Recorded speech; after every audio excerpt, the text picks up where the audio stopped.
안녕하세요. 하이투자증권 스마트BP센터 염정차장입니다. 오늘은 스마트BP센터 이청원 과장과 함께 상반기 증시 결산 그리고 하반기 전망에 대해서 이야기를 해볼 건데요. 과장님 안녕하세요. 네, 안녕하세요. 네, 저희 처음 저랑 같이 방송하시네요. 네. 앞으로 잘 부탁드리겠습니다. 네, 오늘 일단 상반기 결산을 해야 될 것 같습니다. 벌써 7월이 시작됐고요.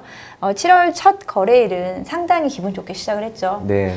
특히나 코스닥 같은 경우에는 최근에 어떤 부진을 한 번에 만회하려는 듯하게 좀 강하게 반등이 나왔고, 특히나 또 의미 있었던 부분은 또 2차 전지 쪽에서 에코프로가 또 신고가를 보여주면서 이런 상반기에서 우리 시장에서 보여줬던 어떤 좀 기대감이 하반기 첫날 이어졌다라는 부분이 참 또 의미가 있다라고 좀 생각이 들었습니다. 네, 개인적으로 상반기에 이어졌던 흐름이 7월 첫 거래일에 고스란히 나타났고요. 사실상 에코프로라고 하는 2차전지 관련 기업이 크게 올랐다라고 하는 것을 토대로 우리가 상반기에 2차전지 광풍이 다시 한번 이어지는 건 아닌가, 그런 기대감이 묻어났던 어제 시장이었던 것 같습니다. 그와 함께 상반기의 증시 자체가 몇 가지 특징이 있었는데요. 제 개인적으로 보면 크게 두 가지입니다. 첫 번째로는 미국의 증시, 나스닥이나 S&P 500과 상관계수가 매우 높아졌어요. 3월 중순까지 하더라도 미국의 나스닥과 S&P 500 그리고 우리의 코스피가 되든 코스닥이 되든 상관계수가 거의 0.9가 넘어갑니다. 통상적으로 두 증시 간의 상관계수가 0.6에서 0.7이었는데 그것을 월등히 상회한 수치가 나왔다고 하는 것은 철저하게 두 국가의 증시가 커플링 현상을 보였다라고 하는 것이고요.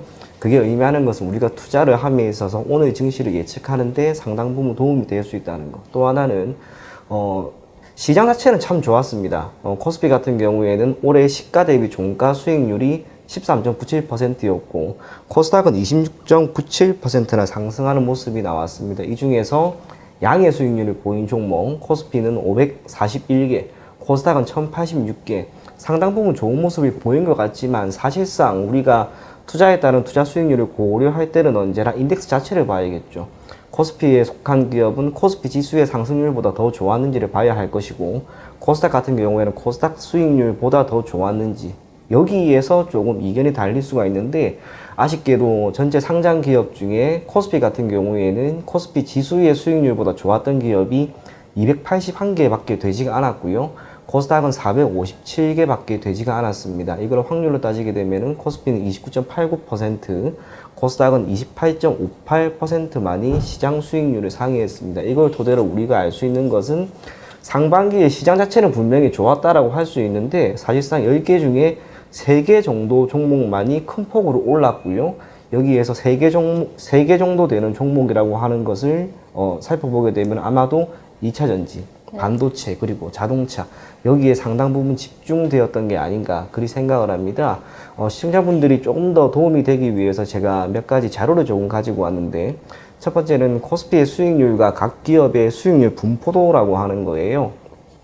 그 빨간색 박스가 보일 겁니다. 저기가 수익률의 평균이 되는 구간입니다. 통상적으로 평균이라고 하는 것은 샘플 자체의 빈도수가 상당히 높게 나오거나 가장 높아야 됩니다만 아직 빈도수 자체가 그리 높지 못해요. 반면 대략 7.69%에서 20.25% 이 평균값에서 조금 하회하는 기업들이 월등히 많았습니다. 그리고 이러한 평균에 조금은 미치지는 못하지만 평균값 자체가 올라갈 수 있었던 근본적인 이유는 크게 오른 기업이 적지 않았기 때문이다 라고 생각하시면 좋을 것 같고요. 코스닥도 큰 차이는 없습니다. 코스닥 또한 마찬가지입니다.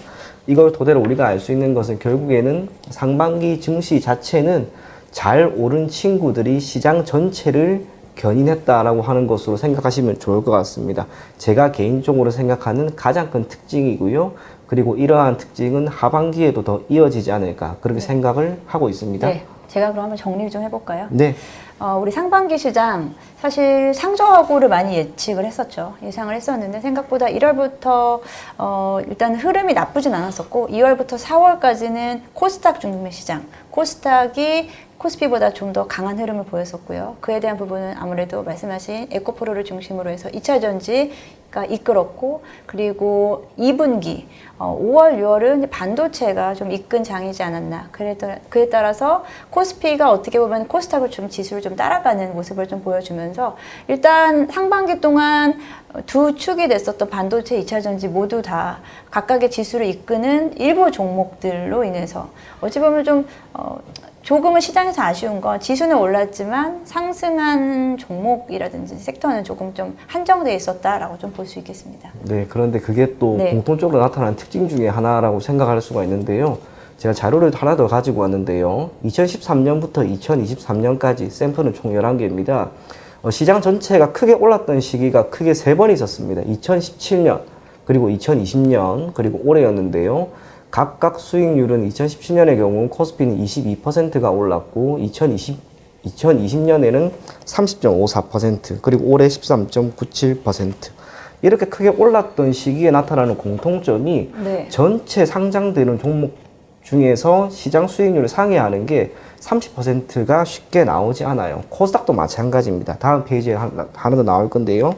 코스닥도 전반적으로 나오지 않습니다. 그래서 올 상반기에 보인 이러한 흐름은 시장이 크게 상승하는 시점에서 나타나는 자연스러운 현상이다라고 생각하시면 좋을 것 같고, 아마 이 흐름은 하반기에 더욱 뚜렷하게 나타나지 않을까 그리 생각이 됩니다. 네, 그리고 또 그에 대한 부분에서 일부 종목, 특히나 시총 상위 종목들이 어찌 보면 시장을 이끌면서 주도했다라는 점에서 이번 지수 상승에서 사실은 좀 소외된 섹터라든지 종목들은 상대적으로 좀 많이 소외감 느꼈을 겁니다. 이제 하반기에는 어떠한 흐름으로 갈지 사실 그 부분이 중요한 거잖아요. 네. 우리가 상반기에 대한 결산을 통해서 하반기 전략 어떻게 정할 것인지 한번 이야기를 해봤으면 좋겠는데요. 일단 하반기 어떻게 예측을 해보세요? 상반기와 크게 다르지는 않을 것이다 라고 생각을 합니다. 네. 앞서 이야기한 것처럼 상반기는 결국에는 2차 전지, 반도체, 자동차 이렇게 크게 종목들의 수익률이 많이 움직였던 것 같은데, 네. 이것 또한 한 가지 특징이 있습니다. 코스피 시가총액 상위 10개 종목을 보게 되면요, 삼성전자와 SK 하이닉스, 그리고 삼성전자 우선주 반도체죠, 현대와 기아 자동차입니다. 그리고 LG화학, LG에너지솔루션, 포스코홀딩스, 삼성 SDI 모두 2차 전지입니다. 시가총액 상위 10개 종목이 가지고 있는 의미에 대해서는 상당히 다른 의견이 있을 수 있겠지만, 저는 개인적으로 현재 대한민국이 가장 잘하는, 그리고 주력 산업이라고 생각을 합니다. 그 기업들이 크게 올랐다라고 하는 것은 주력 산업이 너무나 잘하고 있다라고 하는 것이고요. 그게 결국에는 시장의 상승을 크게 견인하고 있지 않을까 그렇게 생각을 합니다. 반면 소외된 기업들은 일시적이 되든 또는 중기나 장기적이 되든 당분간은 시장 수급을 탄력적으로 받기는 힘들 거라고 봅니다. 그런 면에서 여러분들이 투자를 할 때는 어제도 마찬가지였지만 2차 전지가 강하게 움직였고요. 방송을 하고 있는 지금도 에코프로 BM이 강하게 움직이고 있습니다.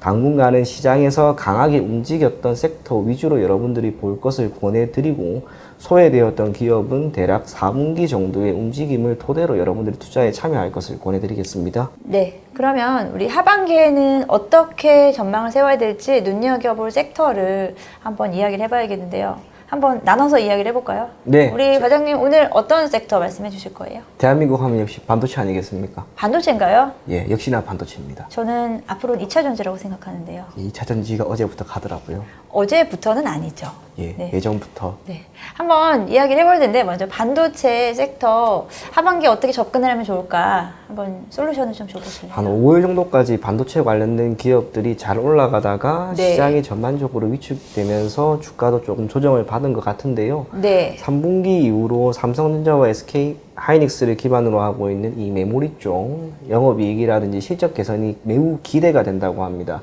두 기업의 시장 점유율이 사실상 70%나 되기 때문에 두 기업이 앞으로 실적 개선이 나오면 시장에서의 주가 상승은 응당 나올 거라고 보고요. 이렇게 반도체 대장주가 좋게 되면은 그 아래에 있는 많은 기업들 또한 충분히 수혜를 받을 거라고 봅니다. 매우 단순한 관점에서 한번 살펴본다면 그저 업황이 개선될 것이다 라고 하는 그 기대감과 동시에 시장도 지금 산재되어 있는 리스크가 상당 부분 해소되고 있는 국면이고, 어제였죠 이제 시장이 하반기 시작과 함께 크게 올랐잖아요. 네. 개인적으로 저는 더 올라가려고 하는 그 출발선이었던 것 같습니다. 그런 면에서 반도체, 우리나라가 가장 잘하는 산업, 우선은 여기부터 꾸준히 여러분들이 지켜볼 것을 권해드리겠고, 그 중에서도 삼성전자와 SK하이닉스 같은 경우에는 사실상 투자에 따른 그 투자 수익률이나 또는 리스크 또한 그리 큰 편은 아닌 것 같습니다. 안정적인 투자를 원하시는 분들은 역시나 두 기업을 볼 것을 권해드리겠습니다. 네. 일단은 말씀하신 대로 반도체 업황은 2분기에 대한 부분, 재고 바닥에 대한 부분을 이야기를 많이 하고 있고요. 또 근데 결국은 또 반도체 섹터 내에도 지금 시장에서 주목을 받는 건 또 AI 반도체 쪽에 대한 부분이 또 쏠림이 좀 있지 않아요? 네, 저는 AI 넓게 보면 이제 데이터 센터인데요. 그렇죠. 엔비디아가 기업 가치를 크게 올렸던 이유는 결국에는 데이터 센터용 반도체를 시장에 공급하면서 크게 올랐습니다. 이 AI라고 하는 것에 대해서 어떻게 생각할지는 모르겠지만 저도 예전에 생각했던 건 사실 딱 하나였어요. 통계학의 집합체였다. 우리가 알파고랑 이세돌 바둑둑던가 한번 생각해 보게 되면 알파고는 10만 개나 되는 기보를 머릿속에 딱 가지고 있었다고 하잖아요. 그게 통계학의 한 분류인 기술 통계고요. 바둑을 딱 두는 것, 그건 결국에는 지금 시점에서 어디에 수를 두게 되면은 이길 가능성이 가장 높은가, 이 추론 통계라는 거죠. 그래서 AI도 결국에는 이 통계를 기반으로 다양한 데이터, 수준 높은 데이터가 축적이 되어야 우리가 원하는 수준의 답변을 줄 거라고 생각을 합니다. 거기까지는 아직까지도 시간이 많이 걸리겠지만, 시간이 많이 걸리고 여기에 대한 기업들의 투자가 이어진다라고 하는 것은 결국 기업 가치가 크게 개선될 여지가 남아 있다, 그렇게 생각을 하고요. 그런 면에서 데이터 센터용 반도체를 시장에 공급하거나 이와 관련해서 이슈를 보이고 있는 기업들은 여러분들이 조금은 장기적으로 계속해서 볼 것을 권해드리겠습니다. 네, 알겠습니다. 그러면 하반기 저는 2차 전지에 대해서 네. 우리가 빼놓을 수 없잖아요. 우리 시장에서 특히나 코스피를 반도체가 이끈다면 코스닥은 2차 전지가 담당을 하고 있거든요. 확실합니다. 네, 코스닥 시총 5위까지 세 종목이 포진되어 있죠. 네, 세 종목이네요. 에코프로비엠, LNF까지. 네. 물론 그 부분은 또 변동이 될 수 있는 부분이지만 이 세 종목이 코스닥에서 차지하는 전체 비중이 거의 15%에 육박을 하거든요. 네. 그렇게 되면은 거의 뭐 코스피에서 삼성전자가 차지하는 비중과 거의 네. 어떻게 보면은 좀 비등한 네. 위치까지 비슷하네요. 올라왔습니다. 네. 2차 전지 쪽에서는 역시나 기업에 대한 밸류에 대한 약간 논란은 여전히 있을 것이라고 생각을 합니다만, 지금 2차 전지는 그런 부분보다 어찌 보면 좀 수급에 대한 부분으로 조금 더 강하게 가고 있다라고 생각을 하고요. 그럼에도 불구하고 2차 전지 섹터는 계속해서 하반기에도 주도를 할 것이다라고 좀 생각하고 있습니다.